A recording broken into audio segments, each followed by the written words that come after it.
Michel pour cette introduction et cette invitation à SHS, pas facile à dire. Je suis très contente d'avoir pu être initiée dans ce cycle et je vais pouvoir suivre les prochaines conférences avec beaucoup d'intérêt. Je vais me présenter rapidement. Je m'appelle Lauriane Daguerchakian. J'ai une formation en physique. Et puis, depuis ma thèse en physique, je n'ai eu de cesse de m'orienter de plus en plus vers les sciences humaines. Et actuellement, je m'intéresse plus précisément aux mécanismes de prise de décision. Et ces mécanismes de prise de décision, ils sont intrinsèquement liés aux informations qu'on reçoit. Donc, c'est à la fois la manière dont on les reçoit, leur contenu, les circonstances dans lesquelles on reçoit. Tous ces éléments vont influencer nos décisions. D'où le titre de la présentation. Prise de décision et approche comportementale, quelles infos, dans quel contexte? Et puis, on pourra aborder un peu plus largement la question un peu provocatrice, sommes-nous manipulés? Dans cette première image, je vous ai donné des dessins un peu caricaturaux. C'est une manière d'introduire le fait que dans notre quotidien, on doit naviguer dans un flot d'informations. Et finalement, ces informations vont, selon les circonstances, nous influencer ou pas.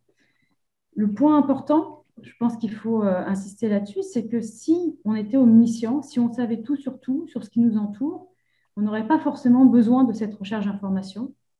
Et donc, si on a besoin de ces informations, c'est parce qu'on a une incertitude sur ce qui nous entoure, sur notre environnement. Et finalement, cette question de l'information est vraiment liée aux questions de prise des décisions dans un contexte incertain. Et donc, quel choix dans les alternatives? Quelles sont les probabilités de ces choix? Quelles sont les conséquences de ces choix? C'est clairement une question difficile parce que tout le monde se casse la tête dessus. Comment prédire correctement l'avenir? C'est vaste. Et si d'ailleurs on regarde de manière rétrospective, qui aurait pu prédire le confinement, le Brexit, des victoires sportives? Donc, ce transparent pour dire que finalement, l'incertitude, elle est vraiment dans tout ce qui nous entoure. Il n'y a pas un confinement dans une thématique particulière. Donc là, il y a santé, politique, sport, mais économie, c'est tout ce qui nous entoure. Alors, je vais faire un petit historique sur les différentes théories, sur les prises de décision, très, très rapide. Mais avant, j'ai besoin de définir finalement ce qu'est un contexte incertain. Donc, on a plusieurs alternatives et je vais faire un exemple très simple. J'ai décidé d'aller à un spectacle, à un concert, j'ai pris mon ticket et il y a de grandes possibilités que j'y aille, mais il y a aussi des contretemps possibles. Et tout est possible, même le fait que je me perde avec mon GPS. Et en fait, cela fait partie des probabilités que l'improbable arrive. Là, ça parle que de statistiques, mais c'était une occasion pour moi de vous donner cette citation de Hannah Arendt que j'apprécie beaucoup et qui, en temps de Covid, peut être très intéressante. Le nouveau a toujours contre lui les chances écrasantes des lois statistiques et de leurs probabilités qui, pratiquement dans les circonstances ordinaires, équivaut à une certitude. Le nouveau apparaît donc toujours comme un miracle.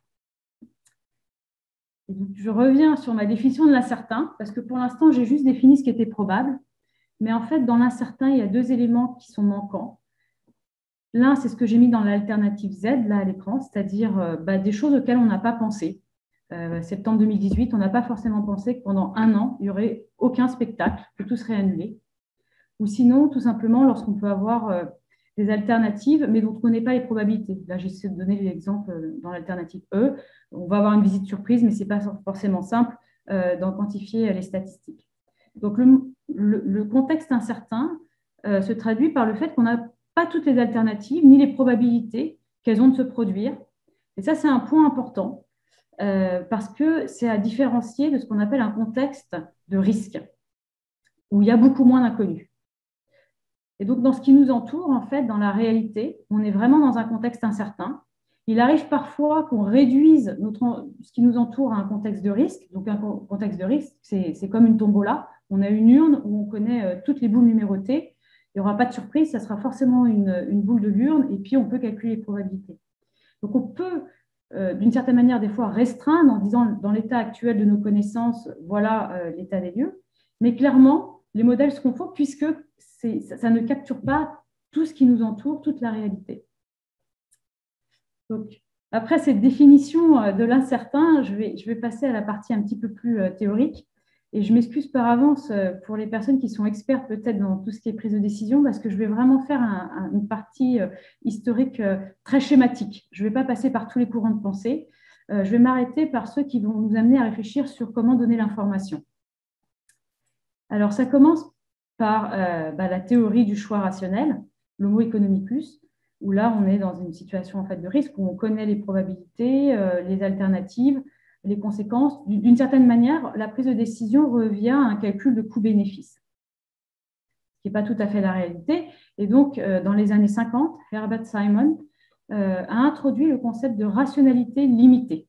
Je précise qu'Herbert Simon a eu un prix Nobel aussi pour ses travaux. Et cette rationalité limitée, le mot limité fait référence à la limitation de l'homme. Il y a deux sources. D'une part, sur ses capacités cognitives, car c'est difficile de pouvoir intégrer une infinité d'alternatives et puis de les calculer de manière sur un temps raisonnable. On n'est pas des super calculateurs d'ailleurs, même les gros calculateurs ont du mal, donc l'homme n'a pas cette capacité. Et puis, l'autre limitation, c'est par rapport aux informations disponibles, ce que j'ai fait référence dans le contexte incertain. Herbert Simon a alors introduit le concept d'heuristique dans ce domaine de prise de décision, les heuristiques qui sont des raccourcis mentaux. Alors, une manière que j'ai souvent d'illustrer les raccourcis mentaux, c'est, imaginez-vous, vous devez choisir une tablette de chocolat parmi des rangées entières des rayons de tablettes de chocolat. On va dire qu'une manière un peu économique, ça serait de retourner chacune des tablettes, de regarder tous les ingrédients et les procédés de fabrication. Mais dans les réalités, quand on fait nos courses, on applique des raccourcis. Alors, les stratégies, ça peut être le prix, on va choisir la moins chère, ou de découverte, on prend un nouveau goût. En tout cas, on peut aussi se mettre sur des stratégies qu'on connaît, sur les marques qu'on connaît. Donc, tout ça pour dire que finalement, dans un monde complexe, on va entraîner des sortes de raccourcis pour faire nos choix. Et suite à ces travaux de rationalité limitée, que je résume vraiment, il y a beaucoup plus à dire, mais en tout cas, suite à ces travaux, on va dire qu'il y a deux mouvements de pensée qui en découlent, ceux des biais cognitifs ou la rationalité écologique. Alors, les biais cognitifs ont été portés par Daniel Kahneman et Amos Tversky. Daniel Kahneman a également eu un prix Nobel pour ses travaux. Et là, l'idée, c'est d'associer finalement ces raccourcis mentaux à des biais. Et donc, l'individu, dans certains cas, va faire des choix, de mauvais choix, en fait, par automatisme. Et ces choix qui s'appuient sur des automatismes, ils sont difficilement corrigibles par lui-même. Et l'autre approche, c'est celui de la rationalité écologique, qui a été développé par Gert Gigerenzer, où là, finalement, les raccourcis mentaux ne sont pas bons ou mauvais en soi. Il n'y a pas de biais. On va dire que le fait qu'une stratégie soit bonne ou mauvaise, ça va dépendre du contexte, d'où le mot écologique en psychologie, qui veut dire dans un contexte naturel. Et donc, un exemple très simple, c'est si j'applique la stratégie « je fais comme les autres », ça peut être une très bonne stratégie pour être à la mode, mais pas forcément une bonne stratégie pour être innovant. Donc, à travers cette première page historique, on va dire qu'on navigue à travers énormément d'informations. Pour s'en sortir dans le monde complexe, on va faire des raccourcis mentaux. Mais ensuite, selon les courants de pensée, les capacités humaines ne vont pas être considérées de la même manière. D'un côté, on va considérer qu'on a des automatismes qui sont difficilement corrigibles, et de l'autre côté, plutôt une capacité d'adaptabilité en fonction du contexte. Et donc, ces courants de pensée vont amener des propositions différentes pour aider à prendre des décisions pour les individus. J'arrive pas à passer. Ah, voilà. Alors, pour la suite des biais cognitifs, il y a les travaux de Richard Taylor, Katzenstein, qui sont vraiment dans la continuité des biais cognitifs, où ils ont introduit un concept de nudge, du même nom que le livre qui a eu un grand succès. C'est aussi appelé le paternalisme libertin. Libertaire, pardon. Et donc, du coup, le paternalisme libertaire.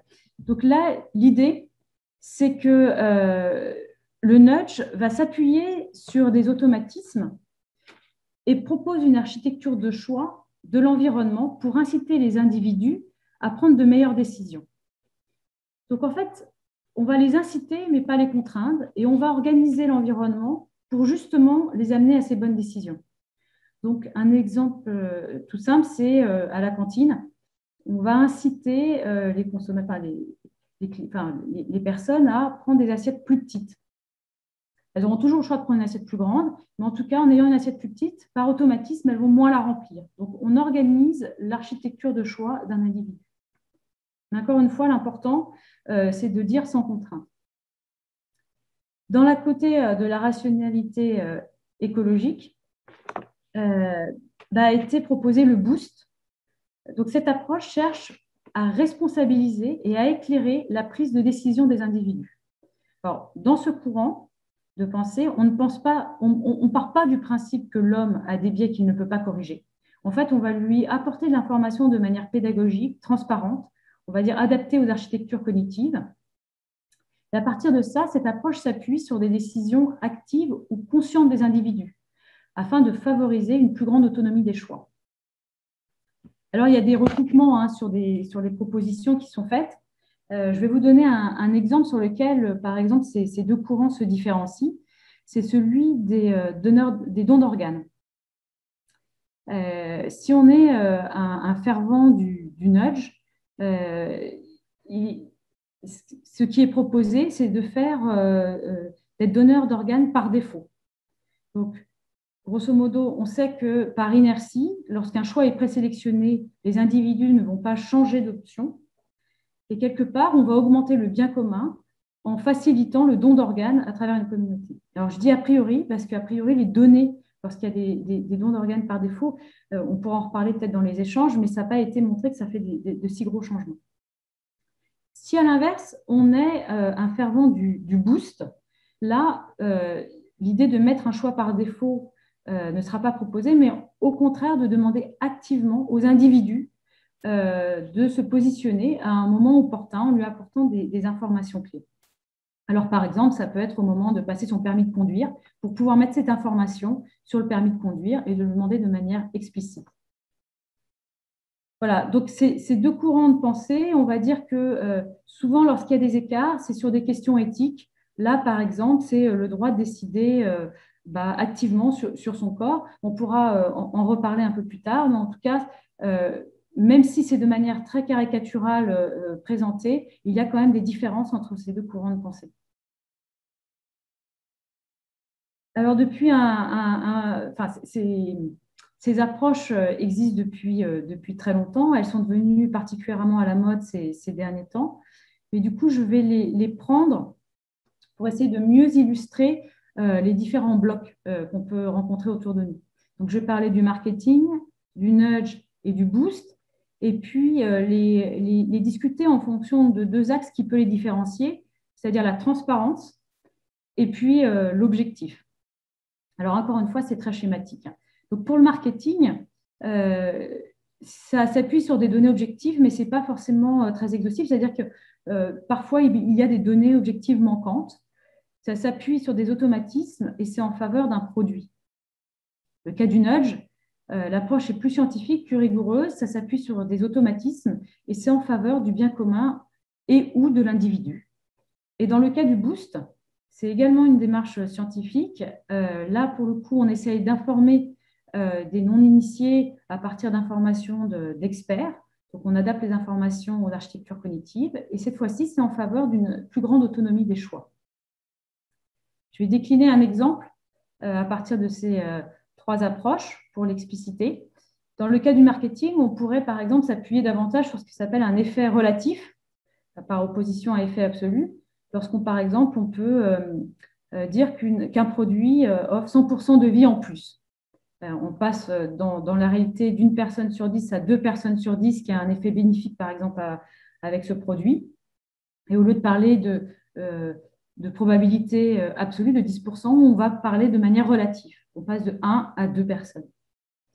Pour le nudge, on va par exemple utiliser un effet de cadrage, en anglais framing, ou si on est en faveur, par exemple, d'un traitement médical, on veut inciter les individus, les citoyens sur un traitement, on va parler de 2 personnes sauvées sur 10. Et puis, si au contraire, on souhaiterait qu'il n'y ait pas une tentation à aller vers ce traitement, on dirait à l'inverse, plutôt 8 personnes décédées sur 10. Alors, c'est les mêmes informations numériques, mais on sait très bien que lorsqu'on présente plutôt la partie positive ou la partie négative, ça va plus ou moins faire une adhésion. Et puis, le boost, ça serait de donner l'information à la fois des 2 personnes sauvées, mais aussi des 8 personnes décédées. Bon, là, c'est un peu triste comme exemple, mais bon, en tout cas, l'idée, ça serait de donner l'ensemble des informations et puis de le compléter avec un groupe contrôle pour effectivement voir l'impact, là, par exemple, d'un médicament.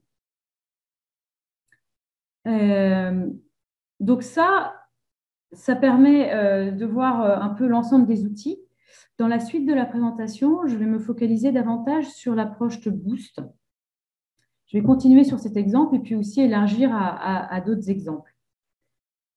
Donc, comment s'appuyer dans un flot de probabilité en s'appuyant sur l'approche Boost? 3 exemples. Donc, le premier, qui est la suite de ce que j'ai un peu explicité là, comment le contexte influence la perception des probabilités.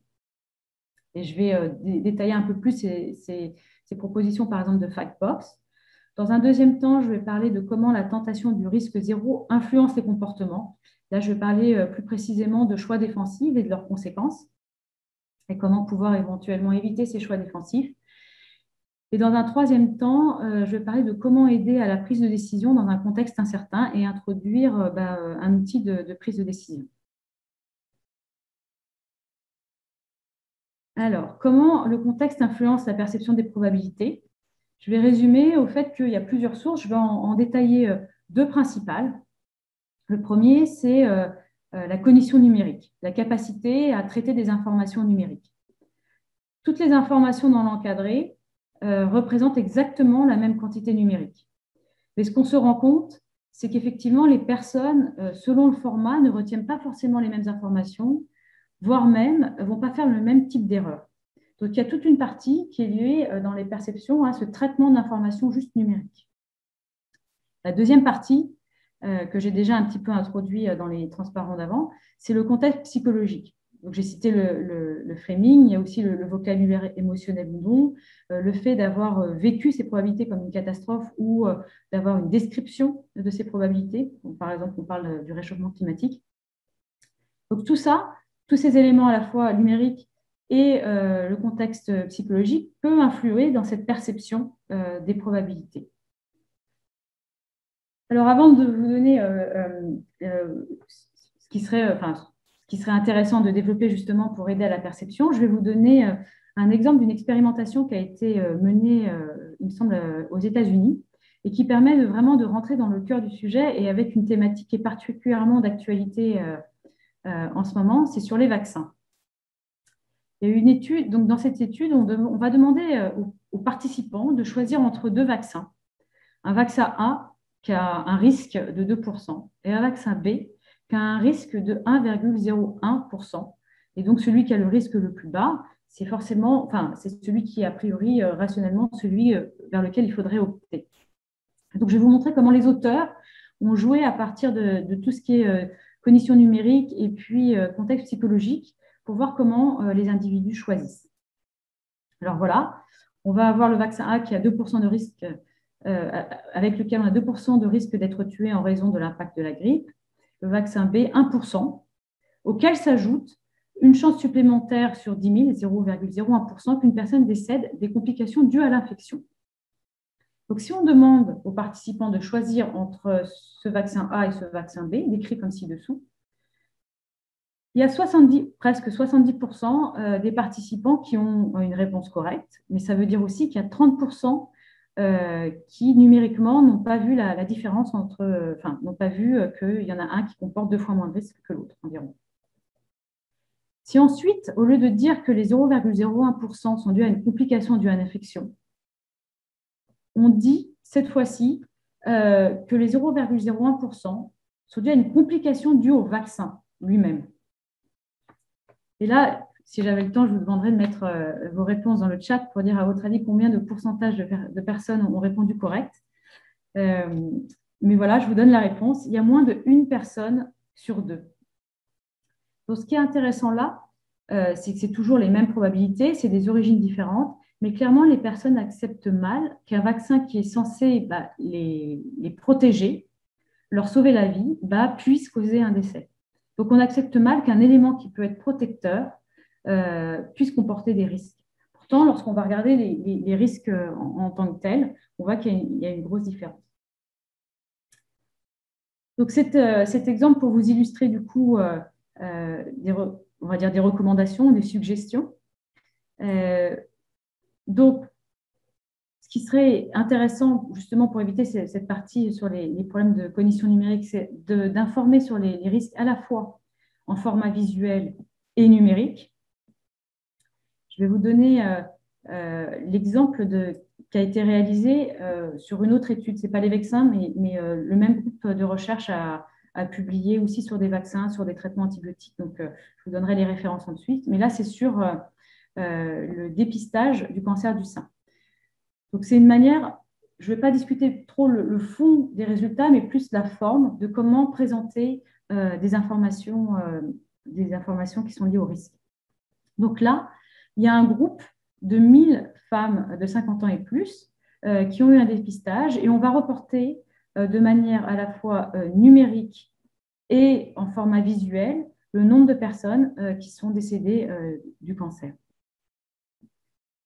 Alors, donc ça c'est avec le dépistage, on pourrait se dire, avec une campagne, on a seulement 4 femmes sur 1000 qui décèdent du cancer du sein. Donc si on regarde et qu'on ajoute cette fois-ci le groupe contrôle, on voit que les différences ne sont pas si énormes. Donc, ce qui est important là, c'est effectivement d'avoir toujours le groupe contrôle. Ça se fait beaucoup en médecine, mais je pense que c'est aussi important pour les citoyens de mieux comprendre les risques et les propositions qui leur sont faites. Ce qui est aussi intéressant, c'est de reporter les effets indirects par rapport à un traitement, donc là, de fausses alarmes, de tests inutiles ou de chirurgie, et de manière cruciale, de mettre les références. La science avance vite, c'est possible qu'avec des nouveaux systèmes de détection, etc., tout ça soit à revoir, et donc de pouvoir faire des fiches pratiques sur lesquelles, finalement, on a la source qu'on peut remettre à jour et pouvoir suivre, en fait, les risques liés à un traitement. Voilà, donc ça, c'est des travaux qui sont faits par un groupe en Allemagne. Si vous souhaitez, on pourra en discuter, mais le Harding Center. Et il s'intéresse énormément à sensibiliser justement à Risk Literacy, à augmenter les compétences sur les notions de risque. Ça, c'est la première question que j'ai abordée. La deuxième concerne l'influence du risque zéro. Alors, un choix, pardon, j'espère que ça marche. Voilà. Je vais parler des choix défensifs. Et un choix défensif correspond au fait qu'au lieu de choisir un choix qui correspond le mieux à la situation, les personnes vont opter vers un choix qui permet de se protéger contre des conséquences potentiellement négatives. Et donc, ça s'appelle du coup un choix défensif. Ça a été assez étudié en médecine au point de porter un nom, la médecine défensive. C'est répandu par exemple aux États-Unis. Dans l'article que je vous mentionne, il y a 80 à 90% des médecins qui la pratiquent. Ça entraîne des prescriptions cliniques inutiles, IRM, prise d'antibiotiques, etc. Et ça a deux conséquences. La première, c'est des coûts. Ça représente aux États-Unis près de 30% des dépenses totales en santé. Et potentiellement des conséquences sur la santé des patients. Puisque prendre des antibiotiques, par exemple, on sait très bien que maintenant, ça a des forts impacts sur, par exemple, l'antibiorésistance. Ce type d'approche est aussi étudié dans les organisations maintenant. Ça s'étend, c'est un domaine émergent. Et je vais vous parler d'une étude qui a été lancée en 2019. Une méthode qui questionne les managers sur les choix faits au cours de la dernière année. Et à ce questionnaire, est ressorti que 80% des managers ont indiqué avoir pris au moins une solution, un choix défensif, et environ 17% ont déclaré qu'au moins la moitié de leurs décisions étaient défensives. Et pareil qu'en médecine, ça a des conséquences. À la fois, c'est coûteux et potentiellement, ça peut baisser des performances d'une organisation. Alors, dans le même article, ils essayaient un peu d'estimer les coûts. Donc, je vais vous donner ces éléments. C'est que chaque perte de 1% des revenus des entreprises due à une prise de décision défensive entraînerait une perte annuelle des entreprises d'environ 2 milliards de revenus primaires. Alors, encore une fois, c'est forcément difficile à estimer, mais je trouve que c'est intéressant de voir que quelque chose qui est censé se protéger a, à l'échelle globale, des conséquences assez larges. Alors, d'un point de vue de l'approche Boost, l'idée, c'est de mettre en place un environnement de confiance. Donc, l'acceptation et les discussions de l'incertitude doivent être vraiment mises comme un sujet à plat, entre guillemets, pour accepter les incertitudes inhérentes à de nombreuses discussions. Il faut également une mise en place d'une culture positive de l'erreur et la création d'un climat d'équipe qui permet aux gens de se sentir psychologiquement en sécurité de s'exprimer.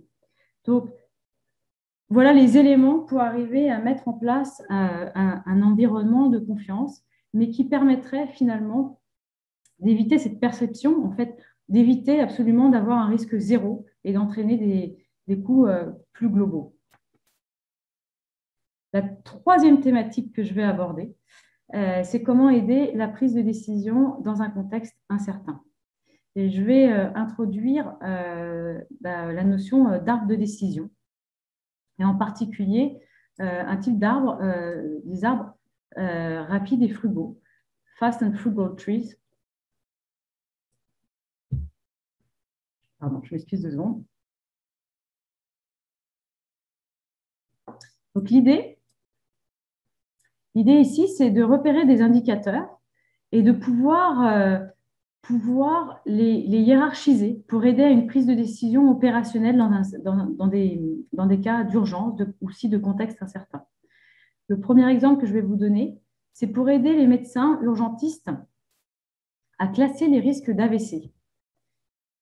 Alors là, sur le schéma, on voit par 3 questions très simples auxquelles on va répondre par oui ou par non. On va pouvoir classer le risque d'AVC du patient. Première question est en lien avec des changements d'électrocardiogramme, oui, non, des douleurs à la poitrine, et puis ensuite des résultats à des tests classiques. Et par 3 questions, on va essayer finalement de donner un outil efficace pour prendre des décisions aux urgences. L'autre exemple, alors oui, pardon, je vais quand même redire un peu la méthode, c'est qu'il s'agit ici d'identifier les indicateurs clés, de les classer, et donc ça nous permet de hiérarchiser les questions, et puis de les intégrer de manière binaire. Le deuxième exemple que je vais donner, c'est celui pour évaluer la vulnérabilité d'une banque. C'est une étude qui a été lancée à la demande de Mervyn King, gouverneur de la Banque d'Angleterre, pour mieux anticiper les risques de banqueroute. Alors, je ne suis pas économiste de formation, mais l'idée est à peu près la même, c'est de donner une sorte d'arbre opérationnel avec plusieurs questions dans lesquelles oui, non vont permettre de classer les risques de banqueroute. Voilà, à travers ces 3 exemples, finalement, que je vous ai donné, donc le troisième vraiment propose une élaboration d'arbre de décision et idéalement le plus simple possible avec le minimum de ramifications et des réponses binaires oui non. Donc, ces 3 exemples, finalement, vont clôturer ma présentation de manière générale, qui a fait un historique de tout ce qui se faisait en prise de décision, a parlé du nudge et du boost, et j'ai orienté à la fin ma présentation sur le boost avec des exemples à peu près opérationnels de qu'est-ce qui est proposé dans ce type d'approche. Là, j'ai rajouté 2 petits éléments pour vous remercier de votre attention. Et puis, je vais rechercher rapidement un autre transparent. Donc, voilà. Donc, les messages clés dans la méthode Boost, c'est d'adapter les informations d'experts pour des non-initiés, de mettre un point vraiment d'honneur sur la transparence, sur les choix éclairés. On utilise en anglais souvent le mot empowerment. D'inciter à une culture de l'erreur pour inciter justement un environnement de confiance et le faire de manière constructive. Et puis, on va dire de manière plus globale, dans l'approche scientifique, de faire des évaluations, des groupes contrôle, de s'appuyer sur des evidence-based qu'on utilise sur des faits scientifiques. Et tout ça, ensuite, apporte à des questions plus larges de knowledge management, de capitalisation des expériences qui ont été faites, et puis plus globalement de l'open data pour bien connaître et laisser ouvert les discussions entre scientifiques. Donc voilà, merci beaucoup pour votre attention.